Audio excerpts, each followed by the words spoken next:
தனிப்பட்ட காரணங்களுக்காக நிகழும் கொலைகளை சட்டம் ஒழுங்கு பிரச்சனையோடு இணைக்கக்கூடாது என்று எடப்பாடி பழனிசாமிக்கு திமுக அமைப்புச் செயலாளர் RS பாரதி பதிலளித்துள்ளார். பள்ளியில் ஆசிரியை கொலை, மருத்துவமனையில் மருத்துவர் மீது நடைபெற்ற தாக்குதல் ஆகியவற்றை குறிப்பிட்டு தமிழ்நாட்டில் சட்டம் ஒழுங்கு சீர்குலைந்து விட்டதாக எதிர்க்கட்சித் தலைவர் எடப்பாடி பழனிசாமி குற்றம் சாட்டியிருந்தார்.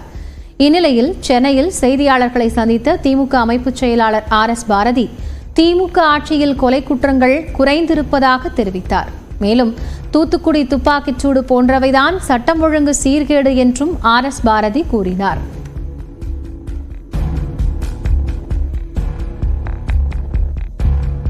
தனிப்பட்ட கொலைகள் நடப்பதற்கும் சட்டம் ஒழுங்குக்கும் சம்மதமில்லை என்பதை முதலமைச்சராக இருந்தவர் எடப்பாடி புரிந்து கொள்ள வேண்டும். இவர் ஆட்சியில் இருக்கிற போது 1672 கொலைகள் நடந்திருக்கிறது. ஆனால் இப்பொழுது இந்த ரிப்போர்ட் கடைசியாக ஜூன் மாதம் 30ஆம் தேதி வரை எத்தனை கொலைகள் நடந்திருக்கிறது என்றால் 792 கொலைகள். தொடர்ந்து பேசிய RS பாரதி, கள்ளக்குறிச்சி கள்ளசாராய மரண வழக்கு தொடர்பாக திமுக மேல்முறையீடு செய்யக்கூடாது என்று எடப்பாடி பழனிசாமி மனசாட்சியின்றி அறிக்கை வெளியிட்டிருப்பதாக சாடினார். இவ்வளவு பேசுகிற பழனிசாமி நேற்றைய தினம் உத்தரவை எதிர்த்து உச்சநீதிமன்றத்திற்கு தமிழக அரசு ஸ்டாலின் போகக்கூடாது என்று மனசாட்சியை அடகு வைத்துவிட்டு நேற்றைய தினம் அவர் அறிக்கை விட்டிருக்கிறார். திமுக எப்போதுமே சிபிஐ விசாரணைக்கு கோரியதில்லை என்று கூறிய RS பாரதி, கள்ளக்குறிச்சி கள்ளச்சாராய வழக்கில் சிபிசிஐடி முறையாக செயல்பட்டதாகவும் குறிப்பிட்டார்.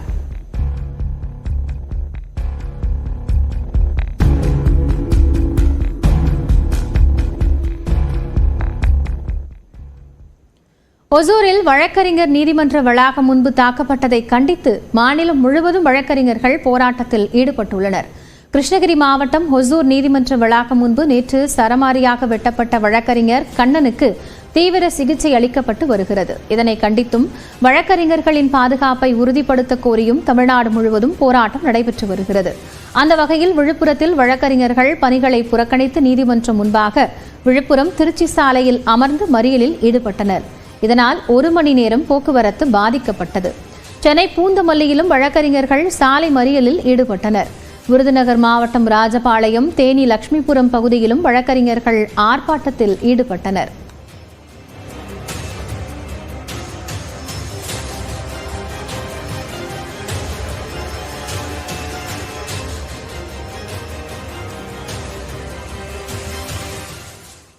கடந்த 3 ஆண்டுகளில் அதானி குழுமத்திற்கும் தமிழ்நாடு மின்சாரத்துறைக்கும் எந்தவித வணிக ரீதியான தொடர்பும் இல்லை என்று அமைச்சர் செந்தில் பாலாஜி விளக்கம் அளித்துள்ளார். தமிழ்நாடு மின்சார வாரியத்தை பொறுத்தவரை அதானி நிறுவனத்தோடு எந்த விதமான வணிக ரீதியிலான தொடர்புகளும் கடந்த 3 ஆண்டுகளாக இல்லை. அதை முதல்ல தெளிவுபடுத்தியது. தமிழ்நாட்டினுடைய மின் தேவையை கருத்திலே கொண்டு மத்திய மின்சாரத்துறையோடு இருக்கக்கூடிய அந்த அமைப்புகளோடு 1500 மெகாவாட் மின்சாரம் கொள்முதல் செய்வதற்கான ஒப்பந்தங்கள் செய்யப்பட்டது. அந்த நிறுவனத்தோடு தான் தமிழ்நாடு மின்சார வாரியம் புரிந்துணர்வை செய்திருக்கின்றன. குறிப்பாக solar energy corporation of India limited, இது மத்திய அரசினுடைய நிறுவனம். அந்த நிறுவனங்கள் தான் யாரெல்லாம் உற்பத்தி செய்கிறார்களோ அவர்கள் அந்த நிறுவனத்தோடு புரிந்துணர்வு ஒப்பந்தங்களை செய்து கொண்டு அந்த நிறுவனம் மற்ற மாநிலங்களுக்கு என்ன தேவை என்பதை கேட்டு விலை இறுதி செய்யப்பட்டு அதன் பிறகுதான் அந்த மத்திய அரசு நிறுவனம் அந்தந்த மாநிலங்களோடு புரிந்துணர்வு. தொடர்ந்து முக்கிய செய்திகளை 1 நிமிட தொகுப்புகளாக பார்க்கலாம். டெல்லி முன்னாள் முதலமைச்சர் அரவிந்த் கெஜ்ரிவால் இல்லம் அருகே போராட்டத்தில் ஈடுபட்ட பாஜகவினர் கைது செய்யப்பட்டுள்ளனர். ஆம் ஆத்மி ஒருங்கிணைப்பாளரும் டெல்லி முன்னாள் முதலமைச்சரும் கெஜ்ரிவாலின் சீஷ் மஹால் ஆடம்பர பொருட்கள் இருப்பதாக பாஜக குற்றம் சாட்டி வருகிறது. ஒரு காலத்தில் முன்னாள் முதலமைச்சர் ஷீலா தீட்சித் இல்லத்தில் 22 குளிரூட்டிகள் உள்ளதாக கெஜ்ரிவால் விமர்சித்ததாகவும், ஆனால் தற்போது இப்புகாருக்கு கெஜ்ரிவால் அமைதியாக இருப்பதாகவும் பாஜகவினர் கூறி வருகின்றனர். இது தொடர்பாக வெளிப்படையான விவாதத்திற்கு கெஜ்ரிவால் வர வேண்டும் என்றும் பாஜக வலியுறுத்தி இருக்கிறது. இந்த விவகாரம் தொடர்பாக கெஜ்ரிவால் இல்லம் அருகே டெல்லி பாஜக தலைவர் வீரேந்திர சச்தேவா உள்ளிட்டோர் ஆர்ப்பாட்டத்தில் ஈடுபட்டுள்ளதால் பரபரப்பு ஏற்பட்டுள்ளது.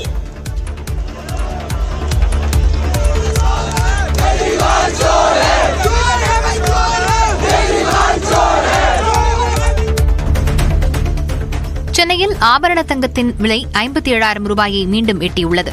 கடந்த திங்கட்கிழமையன்று 1 கிராம் தங்கம் 6,995 ரூபாய்க்கு விற்பனை செய்யப்பட்ட நிலையில் அடுத்தடுத்த நாட்களில் 7,000 ரூபாயை கடந்தது. இந்நிலையில் 4வது நாளாக தங்கத்தின் விலை உயர்ந்துள்ளது. 1 கிராம் தங்கத்தின் விலை 30 ரூபாய் உயர்ந்து 7,145 ரூபாய்க்கு விற்பனை செய்யப்படுகிறது. சவரனுக்கு 240 ரூபாய் உயர்ந்து 57,160 ரூபாய்க்கு விற்பனையாகிறது. கடந்த 4 நாட்களில் சவரனுக்கு 1,200 ரூபாய் உயர்ந்துள்ளது. வெள்ளி விலையில் மாற்றமின்றி 1 கிராம் 101 ரூபாய்க்கு விற்பனையாகிறது. தூத்துக்குடி மாவட்டம் கோவில்பட்டி அருகே தேசிய நெடுஞ்சாலையில் சென்ற அரசு பேருந்து சோலார் மின்விளக்கு கம்பத்தின் மீது மோதிய விபத்தில் 52 பயணிகள் நல்வாய்ப்பாக உயிர் தப்பினர். மதுரையிலிருந்து நெல்லைக்கு சென்ற அரசு பேருந்து கயத்தார் சாலைப்புதூர் சுங்கச்சாவடியை கடந்து சென்றபோது சோலார் மின்விளக்கு கம்பத்தில் மோதியது. இதனால் பேருந்தின் முன்பக்க டயர்கள் இரண்டும் தனியாக கழன்று சென்றதுடன் கண்ணாடியும் உடைந்தது. இந்த விபத்தில் ஒரு மூதாட்டிக்கு மட்டும் லேசான காயம் ஏற்பட்டது.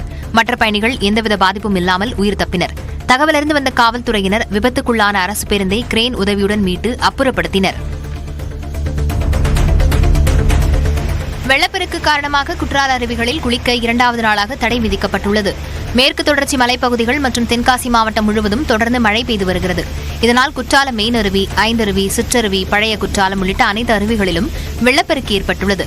இதையடுத்து சுற்றுலாப் பயணிகளின் பாதுகாப்பு கருதி குற்றால அருவிகளில் குளிக்க விதிக்கப்பட்ட தடை 2வது நாளாக நீட்டிக்கப்பட்டுள்ளது. இதனால் அருவிகளில் குளிக்க முடியாமல் ஏமாற்றமடைந்த சுற்றுலாப் பயணிகள் அருவிக்கரையில் நின்று சாரல் மழையில் நனைந்தபடி செல்ஃபி மட்டும் எடுத்துக் கொண்டனர்.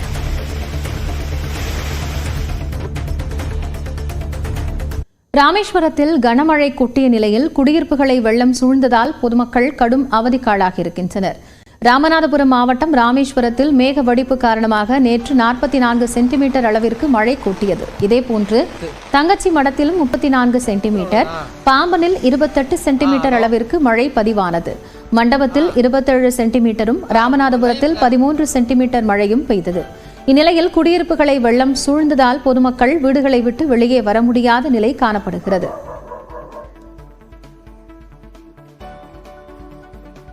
கடந்த 16 வருஷ காலமாக இதே தொந்தரவு தான் கிடக்கிற. மழை காலத்தில் மக்கள் யாரும் கடை கண்ணி கூட போக முடியல. ஒரு ஆத்திர அவசரத்துக்கு ஆஸ்திரிக்கு எந்த பிள்ளையும் கூட்டி போக முடியல. பயங்கர ஸ்கூலுக்கு பிள்ளைகள்லாம் பள்ளிக்கூடம் போக முடியல. எல்லாம் பேண்ட்டுக்கு அவுத்து கொண்டு அங்கிட்டு வச்சு போட்டுக்கிட்டு போகுதுங்க. இவ்வளோ கஷ்டத்துக்கு நாங்கள் ஆளாகிட்டு இருக்கோம். பாத்ரூம் மண்ணால் கட்டி கொடுத்தா சாஞ்சிருச்சுங்க. நல்ல வேலை 2 பிள்ளைய சாகிறது தப்பிச்சுக்கிருச்சு. நேற்று ஒரு வீடு விழுந்துருச்சு. இப்படியே காலத்துக்கு கஷ்டப்பட்டுக்கிட்டே இருக்கிறான். வர்றாங்க, பார்க்குறாங்க, போகிறாங்க, எந்த ஒரு இதுவுமே இல்லை. ரொம்ப சிரமமா இருக்கு. சமையல்லாம் பண்ண முடியல. சாப்பாட்டுக்கு ரொம்ப சிரமம் தான். எப்படி சமையல் பண்ண முடியும்? தண்ணியே வீடு ஃபுல்லா இருக்கக்குள்ள எப்படி சமையல் பண்ண முடியும்? வெளியே போலான்னா வெளியே ஃபுல்லா தண்ணி தான். அதனால ரொம்ப சிரமமா இருக்கு. அங்க ஒரு கம்மா இருக்கு, அதை வெட்டி இங்கிட்டு தண்ணி விட்டுறாங்க. அங்கிட்டு இருந்து தண்ணி எங்கே திறந்து விட்டுறாங்க. அதனால எங்க ஏரியா மட்டுமே தண்ணிக்குள்ள இருக்கு. தொற்றுநோய் பரவும் அபாயம் இருப்பதால் மழைநீரை உடனடியாக வெளியேற்ற வேண்டும் என்று அப்பகுதி மக்கள் கோரிக்கை விடுத்துள்ளனர். இந்நிலையில் ராமநாதபுரம் மாவட்டத்தில் மீண்டும் கனமழை பெய்து வருகிறது. குறிப்பாக மண்டபம், அப்துல் கலாம் நினைவிடம், பாம்பன், தங்கச்சிமடம், அக்காள்மடம், ராமேஸ்வரம் உள்ளிட்ட பகுதிகளில் கனமழை பெய்கிறது. தொடர்ந்து மழை பெய்து வருவதால் குடியிருப்புகளை வெள்ளம் சூழ்ந்துள்ள நிலையில் நீர் வடிவதிலும் தொடர் சிக்கல் நீடித்து வருகிறது.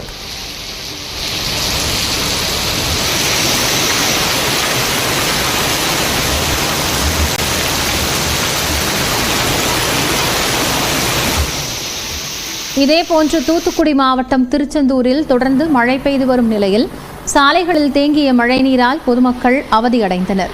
குறிப்பாக குமராபுரம், முத்துநகர், குறிஞ்சி நகர், ராஜீவ் கண்ணா நகர் சாலைகளில் மழைநீர் தேங்கி நிற்கிறது.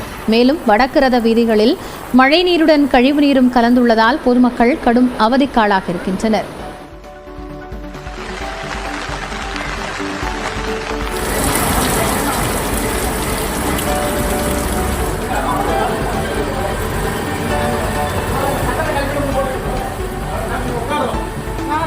திருவாரூரில் தொடர்ந்து பெய்த கனமழையால் அறுவடைக்கு தயாராக இருந்த நெற்பயிர்கள் நீரில் மூழ்கி சேதமடைந்தன. குறிப்பாக கடுவலி கிராமத்தில் 200 ஏக்கரில் பயிரிடப்பட்டிருந்த நெற்பயிர்கள் அறுவடைக்கு தயாராக இருந்த நிலையில் நீரில் மூழ்கின. இதனால் பெரும் இழப்பு ஏற்பட்டுள்ளதாக வேதனை தெரிவிக்கும் விவசாயிகள் அரசு தலையிட்டு உரிய நிவாரணம் வழங்க வேண்டும் என்றும் கோரிக்கை விடுக்கின்றனர்.